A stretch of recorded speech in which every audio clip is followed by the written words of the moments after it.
एक संत कहा करते, ये काम क्रोध लोभ, सच्ची बात तो यह है कि इनको मिटाने वाले मिट गए, इनको मिटाना बड़ा कठिन। इसलिए सदुपयोग करो। लेकिन ठाकुर कुछ लीला करना चाह रहे हैं इनके व्याज से। भगवान शिव के पास जाते हैं, शिव को ये घटना सुनाई। भगवान शिव ने करुणापूर्वक बहुत ही सुंदर उपदेश दिया। संभुदीन उपदेश हित नहीं नारद हैं सुहार, भरद्वाज कौतुक सुनो हर इच्छा बलवान। भगवान शिव ने कहा, इस बात को श्री हरि से मत कहना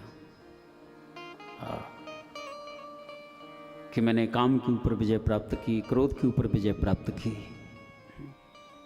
भगवान शिव जानते हैं यदि अपने उत्कर्ष को वहाँ पर प्रकट करेंगे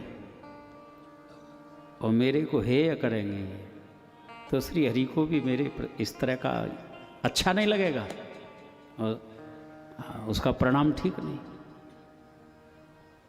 लेकिन नारद जी को ये बात अच्छी नहीं लगी कि ये स्वयं शिव जो हैं काम विजेता बनकर के रहना चाहते हैं, हमारी कीर्ति जो है इनको पच नहीं रही है, इसीलिए ऐसा कह रहे हैं। अरे श्री हरि तो हमारे सबसे आत्मीय हैं, सबसे अपने हैं, उनसे क्यों दुराव करूं। तब विरंज के लोक सिधाए, ब्रह्मलोक गए, पिताजी को बताइए, और वहां से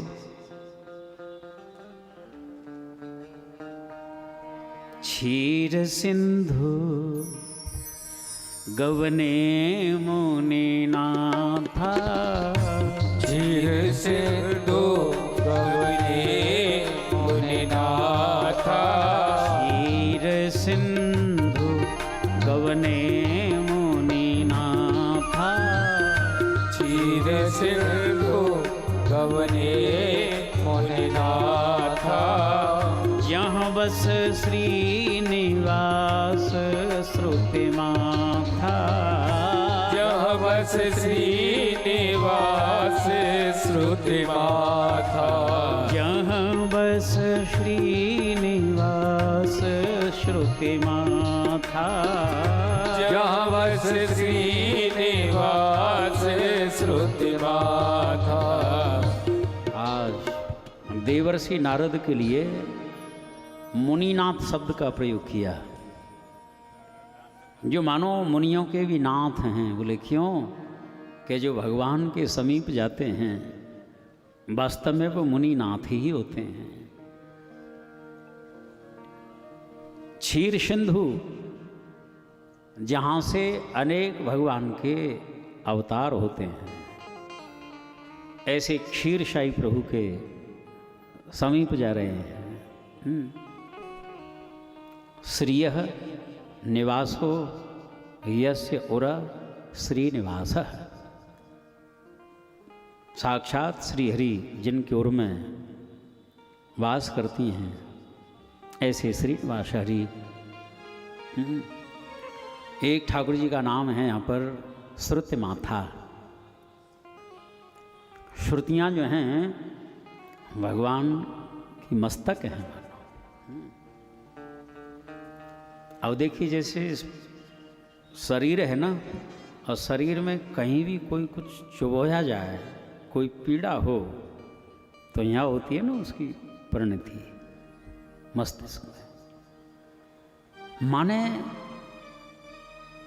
ये शास्त्र जो हैं इनके विरुद्ध कोई आचरण करे, कोई आक्षेप करे, तो सही मानिए ठाकुर जी के विषय में दर्द होता है मानो। हाँ हाँ, श्रुति माथा इसीलिए तो है। आज जैसे ही नारद जी पहुंचे, प्रवेश हुआ है, वैकुंठ पौड़े हुए हैं, नारद जी को देखते ही हर्ष मिले उठ रमान केता, बैठे आसन ऋषन समेता। इतने जल्दी उठे। यहाँ पर नारद जी प्रणाम भी नहीं किया है, क्योंकि अपने उसमें थे। हम देखो ये भी हर समय पैर दबाते रहते हैं, सैया पे पड़े रहते हैं। हम काम के भी विजेता हैं। आज श्री ठाकुर जी ने अपने समान बराबर में विराजमान किया है नारद जी को, और नारद जी बड़े खुश हो रहे हैं, छाती फूल रही है। हम ऐसा काम करके आए हैं तो देखो हमको कितना आज सम्मान हो रहा है। इससे बड़ा पुरुषार्थ और क्या होगा। राम जी ने कुशलता पूछी। अब होता तो ये है, जब संतों का मिलन होता है तो श्री हरि चर्चा होनी चाहिए, राम कथा होनी चाहिए। लेकिन राम कथा न हो करके कामचरित नारद सब भाखे, कामचरित नारद सब भाखे। यद्यपि प्रथम बरज शिव राखे, यद्यपि प्रथम बरज शिव राखे। यद्यपि प्रथम बरज शिव राखे। यद्यपि प्रथम बरज शिव राखे। अति प्रचंड रघुपति के माया, अति प्रचंड रघुपति के माया।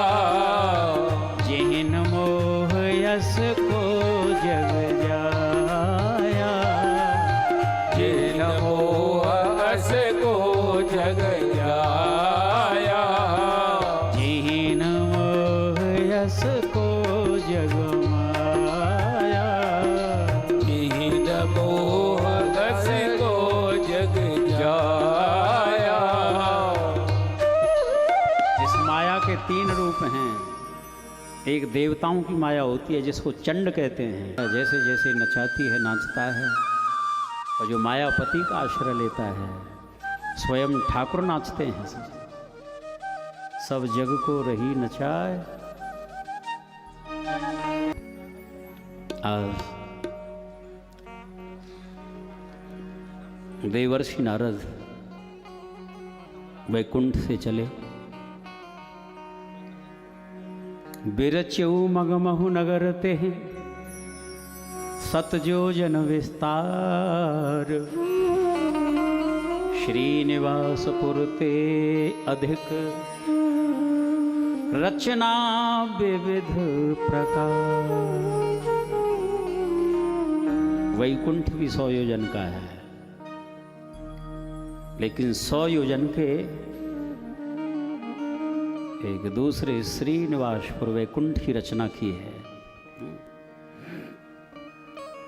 जो नकल होती है ना, असल से ज़्यादा चमत्कार होता है, आकर्षण उसमें। और इतना विस्तार उसका कि नारद जी यहाँ से निकलें तो जिस दिशा में जाएं उस नगर में होकर के ही गुजरना पड़ेगा, दूसरा मार्ग नहीं। अथवा तो देवर्षि नारद का वैराग्य जो है असाधारण है। रंभा उर्वशी आदि भी स्वर्ग को का जो ये विलास है ना, लेश मात्र भी आकर्षण नहीं है। ब्रह्मातिक के भोग सब तृण के समान। अब ऐसे के लिए आकर्षण तो विशेष ही प्रकट करना होगा ना। इसलिए श्रीनिवासपुर ते अधिक रचना विविध प्रकार। यहाँ के शील निधि नाम के राजा हैं। बड़ा भारी वैभव है। दिव्य महल हैं, प्रासाद बने हुए हैं, हाथी घोड़े पहरेदार जगह जगह। शील निधि राजा की पुत्री है।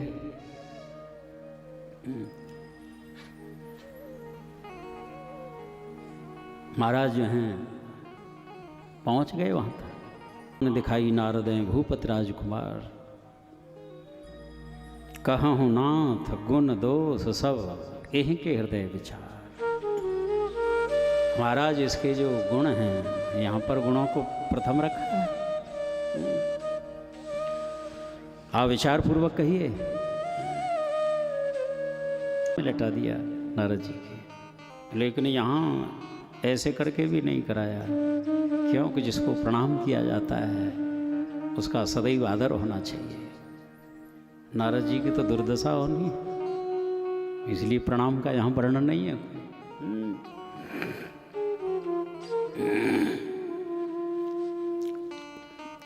कहते हैं ना, माया जो है इसके जो गुण हैं वो गुण भी दोष होते हैं। हाँ, नारद जी ने हस्तरेखा देखी। अब जो देखी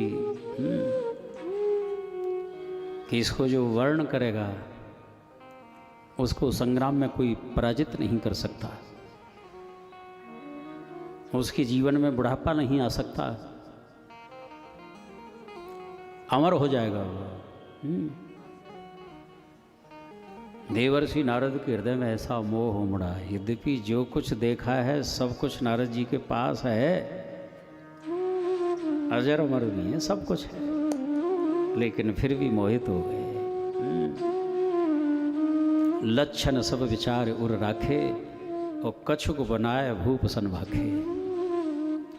जो विशेष लक्षण हैं हृदय में छिपा लिए और ऊपर से बना करके सुना दिए हैं। मन में लगी चटपटी कैसे भी हरिसन मांगो सुंदरताई। यदि हरि की सुंदरता मुझे प्राप्त हो जाए तो ही बात बन सकती है।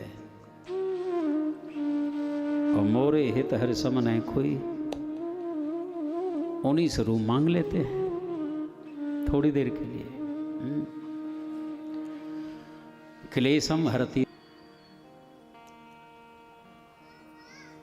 प्रार्थना की है।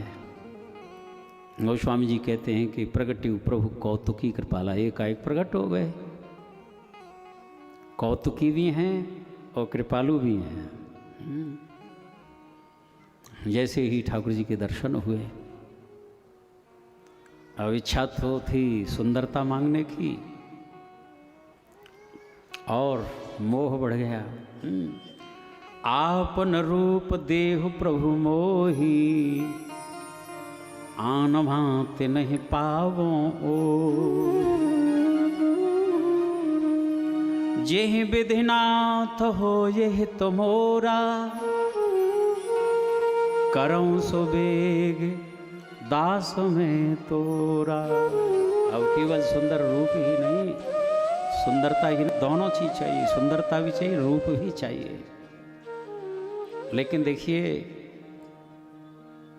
भक्त के हृदय में जो एक महत्व होता है ना, उससे सनी हुई वाणी निकलती है और जो पकड़ने लायक बात है साधकों के। हाँ बिल्कुल, बहुत काम की बात। भले ही कितना भी मोह बढ़ चढ़ गया है, लेकिन कह दिया स्पष्ट, जे विदे होय नाथ हित मोरा। ये जिम्मेवारी आपकी है कि मेरा कैसी भी हित हो। ठाकुर जी कहते हैं कि नारद, तुम तो हित की बात कर रहे हो, हम परम हित करेंगे तुम्हारा।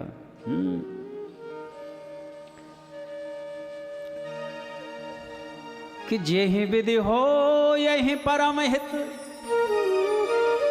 नारद सुनहु तुम्हार। सोए हम करवन यान कछु, बचन न मृषा हमार। तुम तो केवल कह ही रहे और हम तो करके दिखाएंगे ऐसा। आज श्री ठाकुर जी ने हरि का रूप प्रदान कर दिया। हरि माने वानर भी होता है।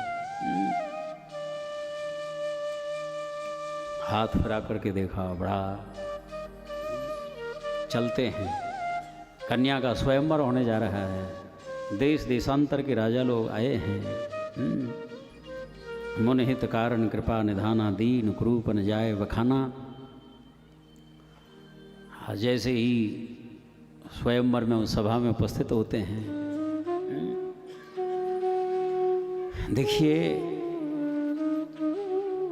ये जो वानर का रूप है, भगवान शिव के दो गण हैं वहाँ पर, केवल उनको दिखाई दे रहा है, और एक विष्णुमोहिनी को, तीन हैं ऐसे। बाकी सबको नारद जी के रूप में दर्शन हो रहे हैं सबके। रहे तहाँ दो रुद्रगण, ते जाने सब भेव, केवल वो जानते थे। और बड़े ये कौतुकी थे। आओ महाराज बैठो। और निश्चित रूप से भले ही अपनी अपनी विशेषताओं के साथ असंग समाज है, लेकिन कन्या निश्चित आपको ही वर्ण करेगी आज। हाँ, आप जहाँ बैठ जाएं। ये सुंदर रूप आज तक हमने तो कभी जीवन में कल्पना भी नहीं करी थी, इतना भी सुंदर रूप। हंसी मजाक कर रहे थे। नारद जी बैठ गए। वो कन्या जो है अपने हाथों में जयमाल लेकर के चली, विचार कर रही हैं जो बिल्कुल निर्दोष होगा। एक भी दोष जिसके जीवन में न हो, मैं उसी को वर्ण करूंगी। और सबसे पहले नारद जी आ गए तो अपशकुन जैसा लगा कि ये वानर सामने। तुरंत जो है मार्ग बदल दिया, दूसरी ओर मुड़ गई। नारद जी को लगा शायद हमारे ऊपर दृष्टि नहीं पड़ी क्या इनकी, उधर से उधर पहुंच गए जाके। फिर वहां से मुड़ी और नारद उधर उधर ही जाते हैं। आक्रामक भाव भी आया। कन्या एक आगे बढ़ गई, शव का निषेध करते हुए। इंद्र भी बैठा है, सब बैठे हैं। सबसे पीछे वैकुंठनाथ, और ये गई और वैकुंठनाथ के गले में पीछे से ही माला धारण कर लेते। बोलिए लक्ष्मी नारायण भगवान की जय।